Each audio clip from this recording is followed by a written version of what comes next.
फेओल के principles of management. देखिए, फेओल ने जो प्रिंसिपल्स दिए हैं वो बेसिकली एडमिनिस्ट्रेटिव प्रिंसिपल्स थे, जो ऑफिस स्टाफ से रिलेटेड प्रिंसिपल्स थे। बेसिकली आप कैसे मैनेज करते हैं अपने एम्प्लॉयज को और उन सब चीज़ों से रिलेटेड। टेलर के प्रिंसिपल्स जो थे वो पर्टिकुलरली प्रोडक्शन बेस्ड थे, फैक्ट्री बेस्ड थे। यहाँ पे ये office and administrative based principles हैं।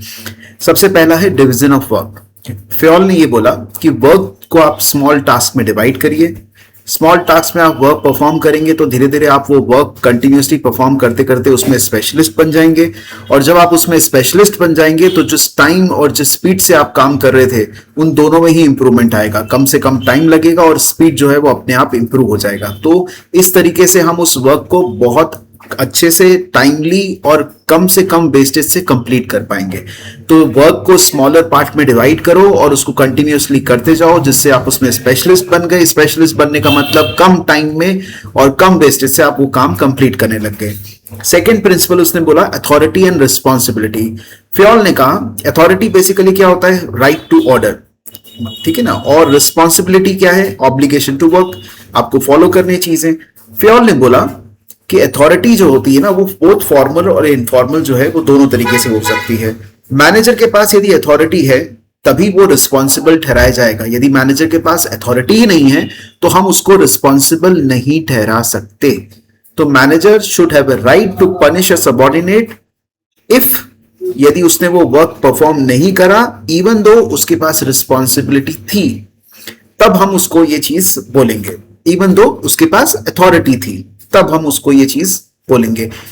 तो हमें ये ध्यान देना है कि एक रिस्पॉन्सिबल पर्सन को हम तभी ठहरा सकते हैं जब हमने उसको अथॉरिटी ट्रांसफर कर दी थी और उसके बावजूद भी उसने वो वर्क कंप्लीट नहीं करा। यदि हमने अथॉरिटी नहीं दी है और उसने वर्क परफॉर्म नहीं करा है तो हम रिस्पॉन्सिबल नहीं ठहरा सकते। तो रिस्पॉन्सिबिलिटी अराइज तभी होती है जब हम उसको अथॉरिटी भी ट्रांसफर करते हैं। थर्ड है डिसिप्लिन। डिसिप्लिन से मतलब है जो ऑर्गेनाइजेशन में आप काम करेंगे उसके जो रूल्स हैं, एम्प्लॉयमेंट के एग्रीमेंट में लिखे हुए जो रूल्स हैं, उस ऑर्गेनाइजेशन के रूल्स एंड रेगुलेशंस को हर एम्प्लॉइज को फॉलो करना होगा। डिसिप्लिन मेंटेन करने का मतलब है सुपीरियर के सारे लेवल्स जो है उस पर बहुत क्लियर कट तरीके से आप किसी भी तरह का कोई भी मिस जजमेंट वहां पे नहीं होगा। तो आप बेसिकली जिस भी जगह जॉब करेंगे वहां पे जो भी ऑर्गेनाइजेशंस के रूल्स एंड रेगुलेशंस हैं उनको हमें फॉलो करना है, that is discipline. Then comes the unity of command. Unity of command का मतलब है कि हम जब किसी भी ऑर्गेनाइजेशन में काम करते हैं तो जो भी हमारा सुपीरियर है वो सिर्फ वन सुपीरियर ही पॉलिसी होना चाहिए। ऐसा नहीं हो सकता कि हमारे दो दो तीन तीन बॉस हों और हमें अलग अलग डायरेक्शन से अलग अलग टाइमिंग पे कोई ना कोई डायरेक्ट करता रहे, तो हम खुद ही कंफ्यूज हो जाएंगे कि हमें किस बॉस की बात माननी है किसकी नहीं करनी है और हमारी प्रोडक्टिविटी कम हो जाएगी। तो एक बॉस के अंडर में उसकी टीम हो सकती है लेकिन एक एम्प्लॉय के ऊपर सिर्फ एक ही बॉस हो सकता है। एक ये चीज आपको समझनी है कि हमारे 2 या 4 बॉसेस नहीं हो सकते, लेकिन एक बॉस के अंडर में टीम जरूर हो सकती है जो सारे लोगों को इंस्ट्रक्शन दे सकता है। लेकिन बॉस एक होना चाहिए हमारा, वो बॉस जो है वही हमें इंस्ट्रक्शंस दे, उसी के इंस्ट्रक्शन हम फॉलो करें, that is unity of command. Then comes unity of direction. जितनी भी ग्रुप्स हैं, देखिए एक ऑर्गेनाइजेशन में इंडिविजुअल्स काम करते हैं लेकिन वो ग्रुप में काम करते हैं और उस ग्रुप का और इंडिविजुअल का ऑब्जेक्टिव होता है ऑर्गेनाइजेशन के ऑब्जेक्टिव को अचीव करना। तो प्राइमरली जो जॉब है वो है ऑर्गेनाइजेशन के ऑब्जेक्टिव्स को अचीव करना। वो चीज हमें ध्यान रखनी है। सारे लोग जो है वो अल्टीमेटली एक ही कॉमन गोल को अचीव करने के लिए काम करेंगे, that is unity of direction. Then comes subordination of individual interest to general interest. देखिए इंटरेस्ट ऑफ ऑर्गेनाइजेशन जो है उसको हमें प्रायोरिटी देना है as compared to any interest of an individual. सारी सिचुएशंस के अंदर जो ऑर्गेनाइजेशन का इंटरेस्ट है उसको हम ऊपर रखेंगे then the individual interest. Then comes the principle remuneration of employ. Remuneration हमारे पास इस तरीके से पे करना है कि फेयर वेजेस हम उसको दे सके एम्प्लॉय को, वो अपना एक रीजनेबल स्टैंडर्ड ऑफ लिविंग जो है वो मेंटेन कर सके, ये हमारे लिए जरूरी है। तो इसके लिए जो रेम्यूनरेशन हम वर्कर्स को देते हैं वो जस्ट एंड इक्विटेबल होना चाहिए और प्लस कंपनी के पेइंग कैपेसिटी के अंदर भी होना चाहिए। Then comes centralisation and decentralisation. देखिए ये दो एक स्ट्रक्चर हैं ऑर्गेनाइजेशन के।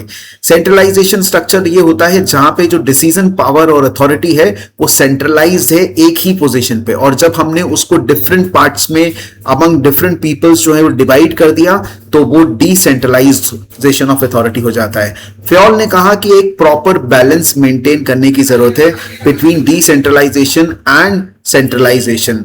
देखिए फाइनल अथॉरिटी तो एक बॉस के पास होनी चाहिए, लेकिन वो कुछ कुछ पावर्स यदि डेलीगेट कर दे तो उससे क्या होगा कि हम अपनी ऑर्गेनाइजेशन को एक बड़े लेवल तक ले जा सकते हैं। एक लार्ज ऑर्गेनाइजेशन में ये जरूरी नहीं है जहां पे लैक्स ऑफ एम्प्लॉइज रहते हैं, थाउजेंड्स ऑफ एम्प्लॉइज रहते हैं, सारों का जो भी रिपोर्टिंग है वो एक ही पर्सन लेता है, इस तरह से पॉसिबल नहीं है। हम जब तक अपनी अथॉरिटीज को ट्रांसफर नहीं करेंगे, फॉर एग्जांपल एक बैंक है, यदि हमें 1 करोड़ का लोन चाहिए या 50 लाख का लोन चाहिए या 10 लाख का लोन चाहिए, तो हम एक ही जगह चले जाएं सब लोग, तो उससे क्या होगा कि उस जगह बहुत ज्यादा पेंडेंसीज आनी शुरू हो जाएंगी। तो ये जरूरी है कि हम उसको डिवाइड कर दें। हमने ब्रांचेस बनाई डिफरेंट कॉलोनीज में और ब्रांच लेवल पे हमने बोल दिया कि इतने तक के लोन को आप वहीं पे सैंक्शन कर सकते हैं। एक ब्रांच मैनेजर को अथॉरिटी दे दी, उसके बाद रीजनल लेवल पे अथॉरिटीज ट्रांसफर कर दी।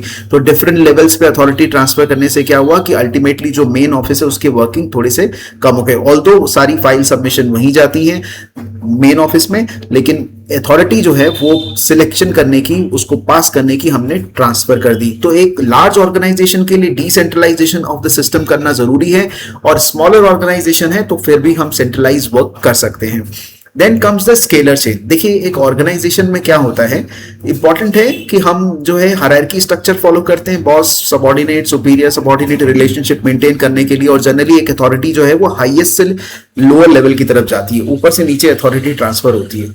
ऑर्गेनाइजेशन के अंदर एक चेन ऑफ पीपल है, जैसे एक सुपरवाइजर है, फिर उसके ऊपर मैनेजर है, फिर सीनियर मैनेजर है, फिर रीजनल मैनेजर, फिर जनरल मैनेजर, एक ऐसा स्ट्रक्चर बना हुआ है। अब हमें कोई भी कम्युनिकेशन करना है तो हम अपने इमीडिएट बॉस को कम्युनिकेट करते हैं, लेकिन सपोज हमें किसी दूसरे डिपार्टमेंट के पर्सन को बात करनी है, और यदि हम इस हायरार्की स्ट्रक्चर को फॉलो करके जाएंगे तो हो सकता है कि वो डिले हो जाए। तो फ्योल ने ये बोला कि यदि इन केस ऑफ इमरजेंसीज, यदि आप किसी दूसरे डिपार्टमेंट में, जैसे एक फाइनेंस डिपार्टमेंट वाला प्रोडक्शन डिपार्टमेंट से या फाइनेंस वाला मार्केटिंग डिपार्टमेंट से बात करना चाहता है, तो वो मैनेजर, फाइनेंस मैनेजर अपने ही सेम लेवल के मार्केटिंग मैनेजर से आपस में कम्युनिकेट कर सकता है in case of emergency. That is known as scalar chain. तो उससे क्या होगा, जो टाइम है कम्युनिकेशन का वो रिड्यूस हो जाएगा। जरूरी नहीं कि उसको सारे स्ट्रक्चर को फॉलो करके ही जाना है। तो सेम लेवल पे बैठे हुए दो डिफरेंट डिपार्टमेंट्स के लोग आपस में कम्युनिकेट कर सकते हैं। Then comes the order. Order मतलब हर चीज का एक सूटेबल प्लेस होना चाहिए। आप जैसे किसी ऑर्गेनाइजेशन में जाते हैं तो रिसेप्शनिस्ट आते हैं सबसे पहले, वो इसलिए आते हैं कि कोई भी एम्प्लॉय यदि ऑर्गेनाइजेशन में आया है तो अल्टीमेटली उसको क्या करना है, उसको सबसे पहले ये पता करना है कि उसकी जो भी क्वेरीज है उसको सॉल्व करने के लिए एक पर्सन होना चाहिए। तो हर चीज का, हर पीपल का, हर मटेरियल का एक सूटेबल प्लेस होता है। वो प्लेस हमको मेंटेन करके रखना है, एक फिक्स प्लेस बना के रखना है, जिससे कि बार बार हम उसको शिफ्ट ना करें और सारे एम्प्लॉयज को पता रहे कि कौन सी चीज कहां पे है। Then comes equity. देखिए एक ऑर्गेनाइजेशन में फेयोल का ये कहना है कि हमको सबको इक्वली और फेयरली जज करना है। हमें एक मैनेजर को एक काइंडनेस रखना है बिहेवियर के अंदर, और अपने एम्प्लॉयज को एक अच्छे से फेयर वे में ट्रीट करना है। हमें किसी भी तरह से कोई भी डिस्क्रिमिनेशन नहीं करना है, चाहे वो किसी भी बेसिस पे हो, इन बिटवीन द एम्प्लॉयज। तो इक्वल फॉर्म के अंदर हमको लेके सबको चलना है। Then comes the stability of the person. एक ऑर्गेनाइजेशन की जो मेजर स्ट्रेंथ है ना, वो वहां पे काम करने वाले लोग हैं। आप उनको ट्रेनिंग देते हैं, डेवलपमेंट करते हैं, उनका एक्सपीरियंस होता है, उनको टेरिटरी के बारे में, ऑर्गेनाइजेशन के बारे में नॉलेज होता है।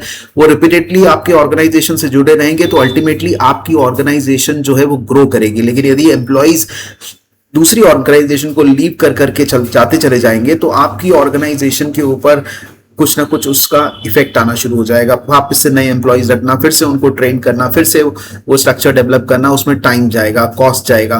बेटर है कि हम अपने एम्प्लॉय का रिटेंशन कर सकें। हम एम्प्लॉय टर्नओवर जो है, एम्प्लॉयज के छोड़ के जाने का जो रेट है उसको कम से कम मेंटेन कर सकें, जिससे कि हमारी ऑर्गेनाइजेशन में कंटिन्यूटी मेंटेन रहे। Then come the initiative. देखिए एक मैनेजर के लिए बहुत जरूरी है कि वो सेल्फ मोटिवेशन का स्टेप ले। फियोल ने बोला हमें एनकरेज करना चाहिए लोगों को कि वो अपने सेल्फ मोटिवेशन के लिए स्टेप्स लें। जब कोई भी हमें मोटिवेट नहीं कर रहा हो तो self motivation is the key to success. हम अपने प्लान्स खुद कैरी फॉरवर्ड करें, हम कुछ नई चीजें करें, कुछ नए आइडियाज जनरेशन करें और कुछ इंप्लीमेंट करने की कोशिश करें, जिससे कि जो अभी तक चीजें नहीं हो पा रही हैं उसको कुछ एक इनिशिएट कर सके और कुछ नया, कुछ नई प्रोसेस को इंप्लीमेंट कर सके, यदि हम उसके अंदर कैपेबल हैं तो। तो फेओल का कहना था कि हमें एम्प्लॉयज को डेवलप करना चाहिए, एनकरेज करना चाहिए कि वो अपने प्लान्स खुद कैरी फॉरवर्ड कर सकें। Then comes the last principle which is esprit de corps. देखिए, हम जब ऑर्गेनाइजेशन में काम करते हैं तो हम ये नहीं बोलेंगे कि मैं कर रहा था भाई, मेरी वजह से हुआ, मेरी वजह से सब कुछ चल रहा है, मैं आई वर्ड नहीं, it should be we as a team we have perform. ये जो टीम है इसने किया है। हर एम्प्लॉय को ये फील होना चाहिए कि वो उस ऑर्गेनाइजेशन में काम करने आ रहा है, वो उसकी खुद की ऑर्गेनाइजेशन है। एक म्यूचुअल ट्रस्ट, एक बिलोंगिंगनेस होना चाहिए उस ऑर्गेनाइजेशंस को लेके उस एम्प्लॉयज के बीच में। ये जरूरी है, एक टीम स्पिरिट डेवलप करना जरूरी है। तो एज अ टीम लीडर, ये टीम लीडर का जॉब है कि वो अपनी टीम को साथ में लेके चले और जो भी क्रेडिट होता है वो सबके साथ शेयर करे। Thank you very much. I hope ये लेक्चर आपको हेल्प करेगा।